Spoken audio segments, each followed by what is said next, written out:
Hello and welcome to episode 3 of Mordred's Community Multiplayer Political Chat. As always, joined by Brother Zale. Zale, welcome. Hey man, thanks. So, yesterday, session 3, not a huge amount of action from a player war perspective outside a little Iberian-Italian affair that we'll touch on later, but quite a bit of AI consolidation throughout Europe, Asia, and the Middle East. Any surprises before we get into it for you? Not real big surprises. I would like to, however, draw kind of attention to two things that I noticed I thought was pretty cool. First off, that Kilwa managed to sneak his way, which a lot of players probably wouldn't be able to see, but he managed to sneak his way in towards the Congo, which of course is kind of the expected and usual move, but he's done, I think, a pretty good job of it, considering how he didn't get to start in for the first session or two, right? And then of course Mordred came out pretty strong from their struggles. He's done a pretty good job of flipping that around. Still not nearly as strong as I think I would have liked to seen him, or he would have liked to been, but I think he's done a decent job of flipping what was rather a disastrous start into something that he can actually build a decent foundation off of. He should be able to come out of this war relatively strong, um, with a stranglehold on the Malacca trade node, so that'll be interesting to see. But yeah, I'd like to flip back to Kilwa, touch base real quick. As you mentioned, he is into the Congo, which is nice because that can feed directly into Zanzibar. Um, he does have a stranglehold on the Zanzibar trade node. The one thing I would like to see from Kilwa is a move into Ajuran to grab a number of these Gulf of Aden centers of trade along the coast and start pulling in some of this trade. He currently is taking 2 ducats away, but this is a 20 ducat trade node already. It's only going to increase as Mamelukes and Timurids and Gujarat, etc., get a little bit stronger. So there's tremendous value that can be found in the Gulf of Aden. I'd like to see Kilwa move a little bit stronger north, but we'll see. Time will tell. Yeah, I don't, and discussing a little bit further, I don't expect to see that because the Mamluks were in a far worse position at the start of this previous session than they are now. And if there was, I have to assume they have a deal. They're going to do something there, because if there was ever a time for Kilwa to have expanded into Ashram, that would have been the time to do it, because the Mamluks couldn't have done anything. They couldn't have maybe a little bit of subs, but they couldn't have sent Condottieri because they had to deal with a lot of their issues. So I think the fact that they Kilwa and Charles didn't move north kind of is telling about what, especially like Europeans, Portugal and stuff, can kind of expect in the future. It'll be an interesting one to watch next session. You may very well be right, and he may have conceded the Gulf node to Mamelukes and may just use passive trade power to pull out of there and focus on the Congo. But it'll be interesting to see if there's any tension there. Shifting back to India for a moment, Baja, #1 great power, consolidated most of the Bengal node, has a stranglehold on what's viewed as some of the better land in the game. Farmlands all through this area, and then the trade goods as well. Plenty of cloth, silk, and paper. Very valuable trade goods, so expect to see quite a bit of deving coming from Baja in this region in the next few sessions. Mewar and Baja entered into a long-term peace agreement, so I believe this is the border. Everything north of here going to Mewar, everything east going to Baja. Do you think their deal is going to hold? I guess is the only question left for India. That's interesting. I was in with Haywar and Timmy for a little bit, and it's interesting that you bring that up, because I thought that was the border that they had agreed on, but if I remember correctly, Atos, who's the Mewar player, mentioned either that he was going over, or I think it was more that maybe Helena went over their agreement. So I don't know if that's actually true, if that was released, or what was going on there. But yeah, I don't know if that's true and I didn't mishear anything. Then I don't think that he'll stay, and it's going to be very interesting for me playing as the Great Horde to kind of see what happens, because it might be. I said this all of last season, but I didn't think that India was really going to have more than one player, and I still kind of think that is the case. if Timmy and Bahmanis can come to some sort of agreement, there's not much reason for Maywar to exist. I think Atos and Dutch have a great relationship, so I don't think that Dutch will betray Atos. But if you look at it, if you take a step back away from the player relations, sort of the min-maxi, I think that it benefits Timurids a lot more to have a strong, friendly Bahmanis than a kind of a smaller, no offense to Atos, but kind of a smaller Maywar. Not that Maywar is very weak or anything, other than being behind in Miltech. They're a pretty decent, nation. Yeah, Certainly 300 would dev, give. a large vassal, another vassal here.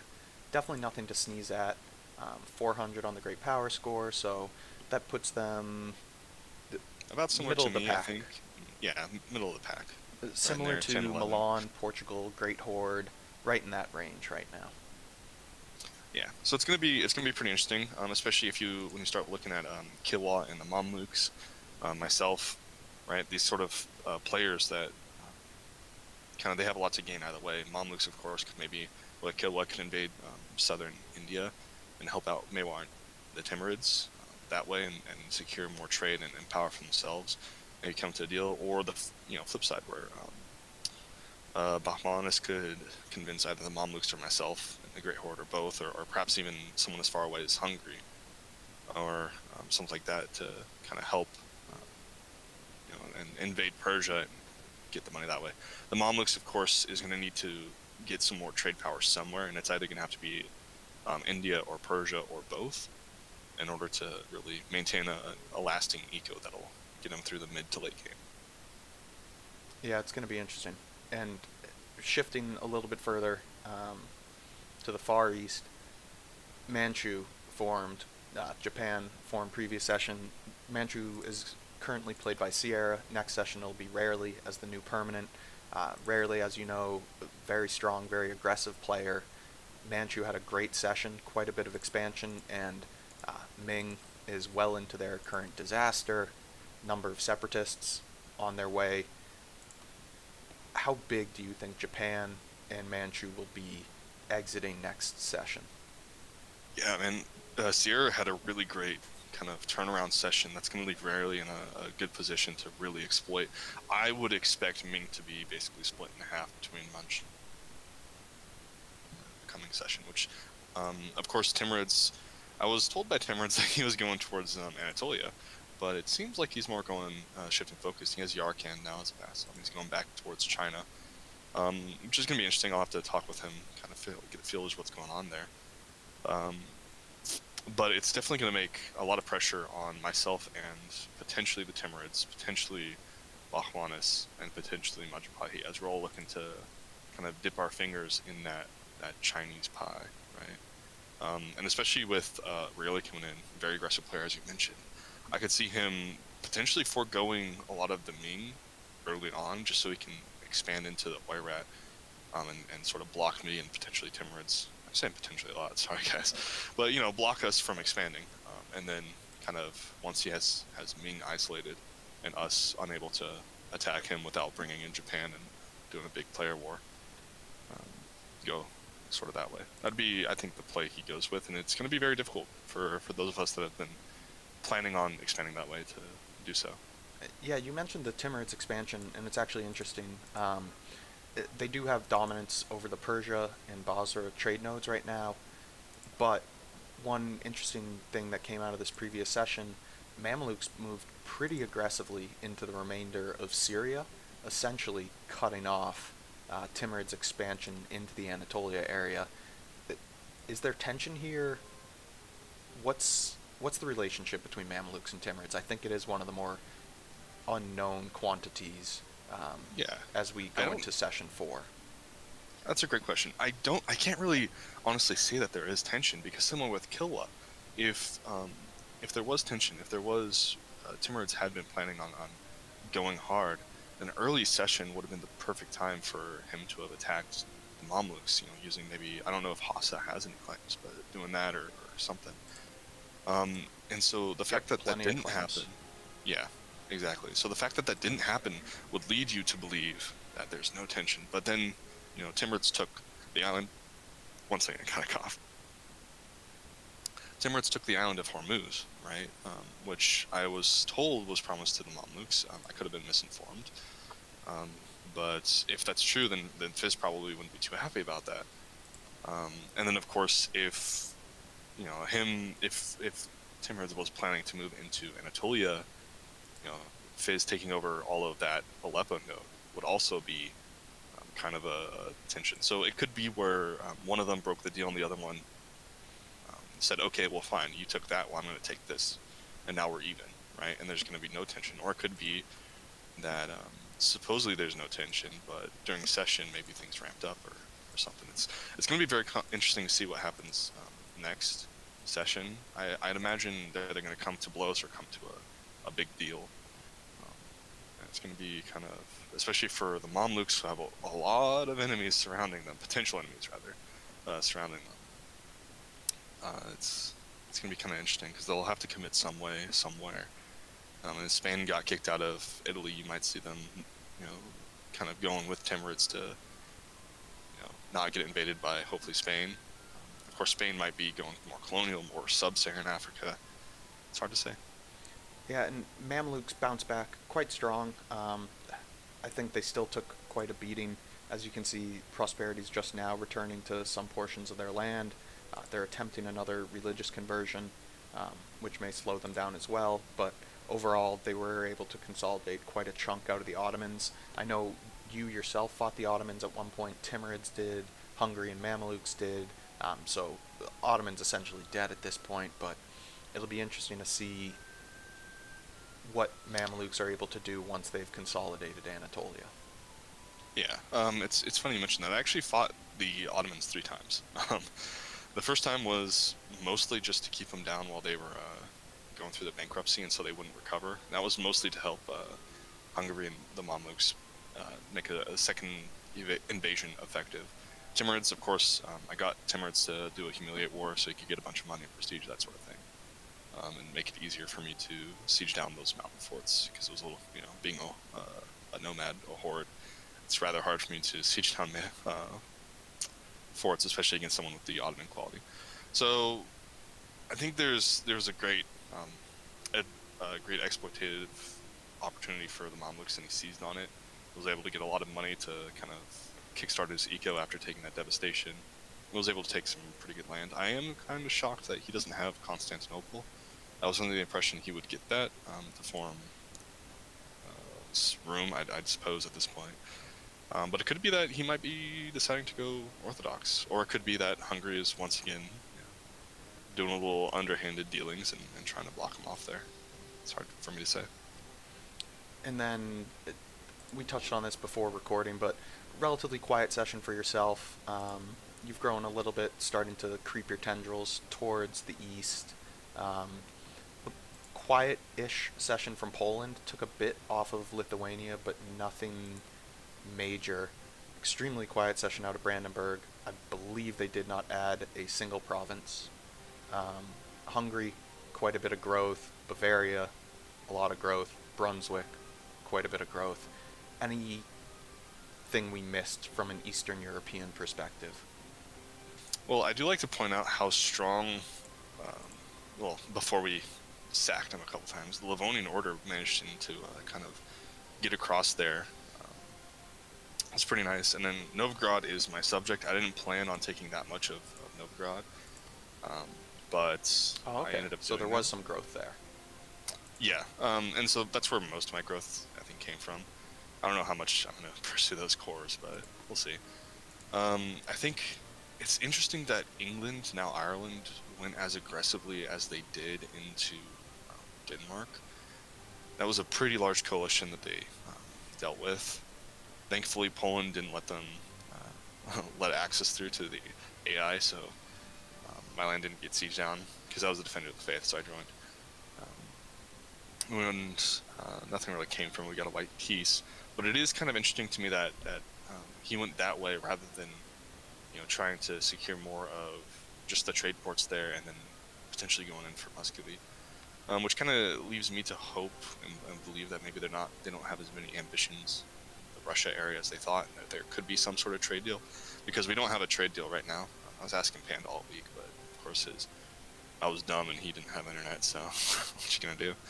And speaking of quiet sessions, not necessarily quiet, but for France over there, for you attacked similar to me. I attacked the Ottomans 3 times, didn't get a lot out of it, but you attacked Austria what 3 times now? 6 times. For 6 times, yeah, for money, correct? Yep, 500 ducats each war, and then while France itself did not grow, I'm hiding quite a bit of development in my vassals. Provence grew, Genoa grew, Brabant grew, and I got a PU over them, and then Nevers grew as well. So relatively quiet, but I was able to take advantage of the Austrian money to help stimulate my economy. Yeah, and I also like you were on your allies here. I kind of like the sort of allies you finally have seem to settle on. A very simple block of sort of the more centralized European powers. Maybe they're smaller powers, but by no means weak, as we saw with the Milan War and 2 seasons ago, or maybe 3 seasons ago now. The Bavaria was rather, as we discussed last video, very easy to dev and build up. So. Yeah, it's interesting. You mentioned the coalition war that Ireland fired. He came into channel his sub Circes and mentioned that it was time to eliminate most of the HRE AIs.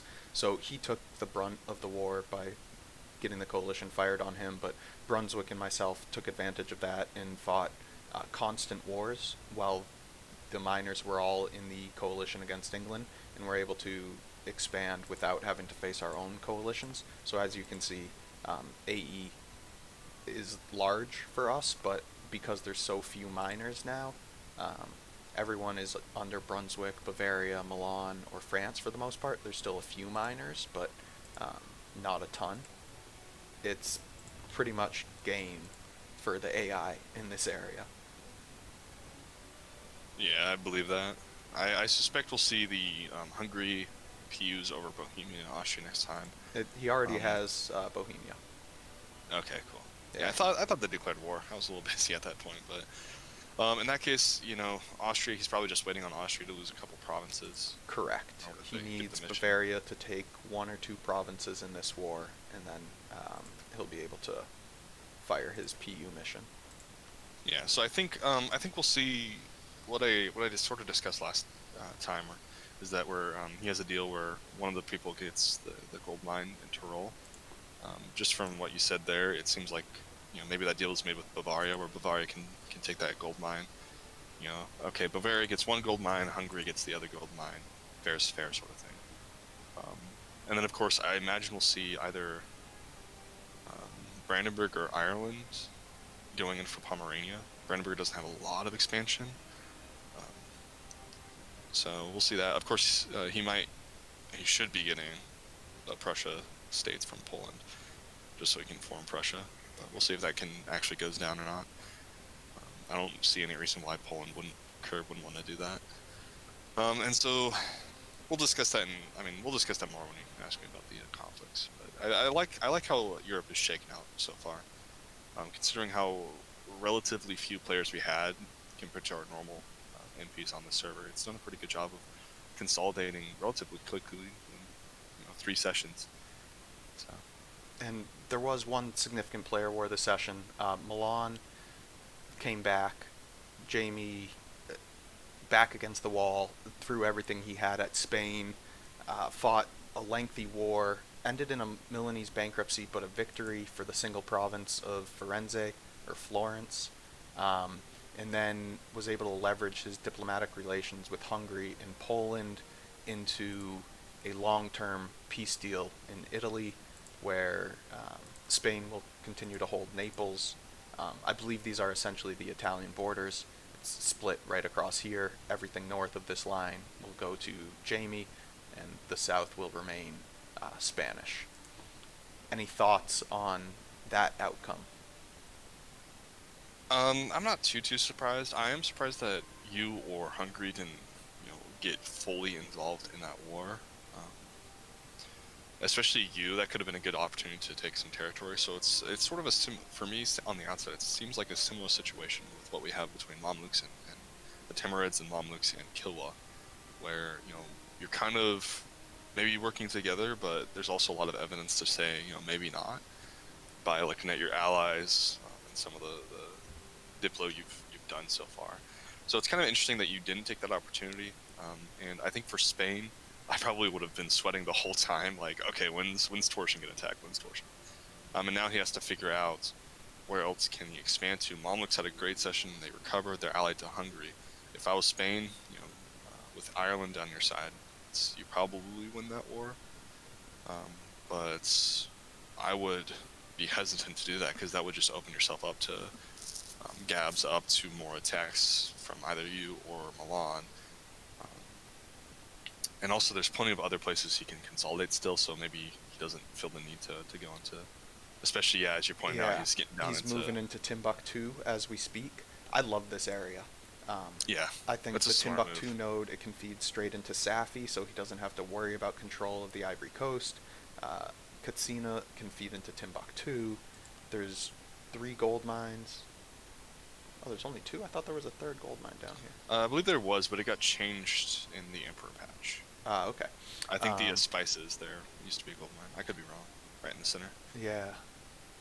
But regardless, there's great resources in this area. A little bit of gold, some dyes, oh, fish, who cares about that?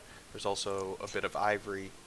Portugal's got that right now, but still, I love this area. You can feed a ton of economic power, turn it all into trade companies, throw it straight into the Sevilla trade node. Yeah, so I expect Spain to consolidate this area quickly next session. Yeah, and I'm glad you pointed out because for me, where I'm sitting and how I would play, that's the smartest move and probably the strongest move. It doesn't piss off any players. It doesn't get them into lengthy player wars where he's exposed. He can just kind of quietly chomp on things while Portugal can do his thing, and it'll only build up the Spanish nation, the Spanish income. It's a very strong, very intelligent move.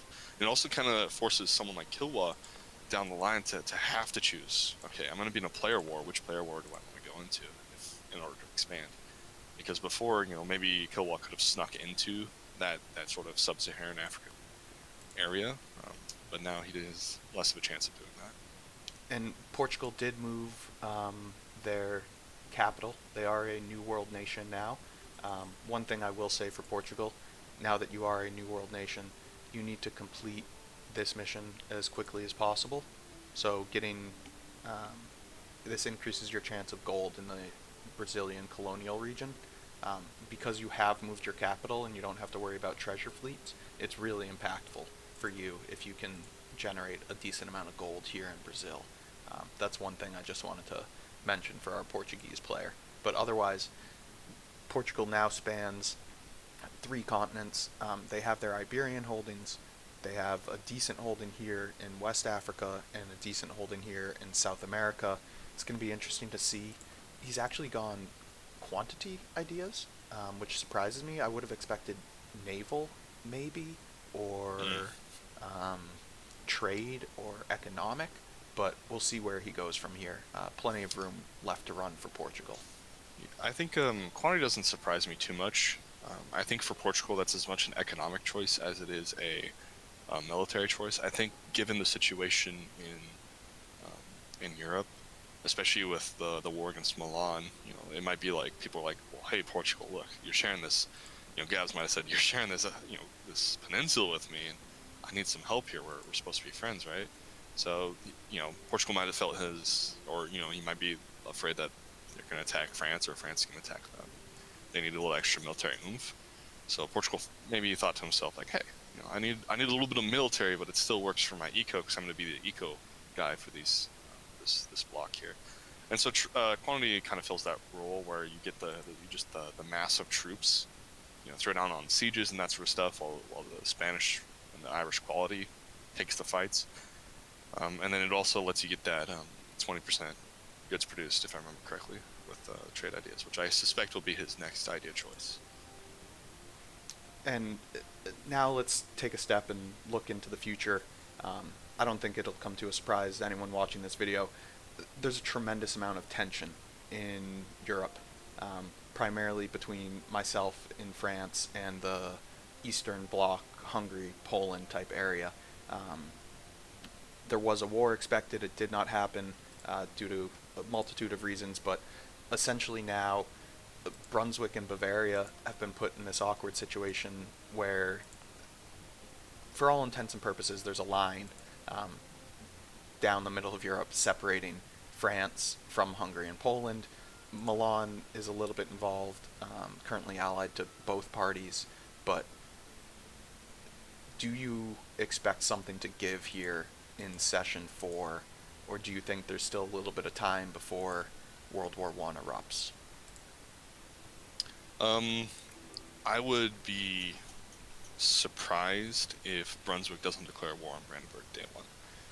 Really? They were, you guys, yeah, you guys were going to do that last time, and it would not shock me at all if you do it this time. Now that things have cleared out, you kind of threw Brunswick under the bus there, and that sort of thing. I think for Brunswick, the smarter idea would be to consolidate more of the HRE. But if you guys have a deal with Ireland to maybe where he gets Pomerania or something, I don't know. Then in that case, attacking early would be the smart play. Um, so that wouldn't surprise me too much. I do think things will give. I don't suspect Poland and Hungary and them to declare. Poland still has a lot of relatively easy expansion he can do into Livonian Order in that area. Hungary still has a lot of the Ottomans he needs to eat, so I don't suspect they're keen for a player war. Brandenburg, of course, needs to expand, but he's more focused maybe on Pomerania and Prussia. And so for that Eastern Bloc, and this isn't any sort of intel I have being allied with Poland, right?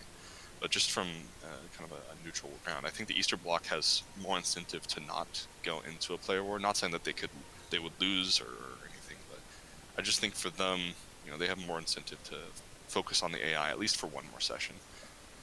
Whereas for Brunswick and them, you guys on the west, expanding into those little provinces would be good, but it also takes a lot of time.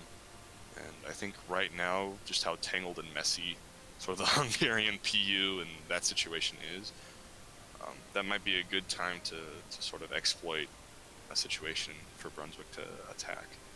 I would, it's hard to say because there's so much rules. We don't know what's going to happen there. So I'd probably say just from a rule standpoint, it'd be best to wait at least half a session. I don't know. But from a pro gamer move, I think it wouldn't be the worst move to invade as soon as you could. Unless, of course, the end result that you guys are going for is Brunswick forms the Netherlands, and you guys attack Spain and Ireland. In which case, Yeah, it's a little late for that. Holland is in the firm grasp of Ireland. From an economic perspective, 120 there, 120 there. It would be a tough war for France and Brunswick versus Ireland and Spain, to put it bluntly. yeah, and I think that's another reason why I would recommend y'all to have another quiet sort of session where the HRE guys kind of fully build up. Because if you, like I said, it's not going to be an easy war against Hungary and Poland, and I don't really know what Ireland's going for now. I could have sworn he was going to go for Novgorod. He might still decide to invade me, but given that he didn't, given that the way he was talking to me about stuff, giving me stuff, made it seem like Panda wasn't expecting that either. Of course, it was a sub, and that makes me wonder. Was he just saying that, or is he actually kind of focused on other areas, and what other areas could that be? And if France and if you and Brunswick and Bavaria gets locked in a land war in Eastern Europe, who's protecting your homelands?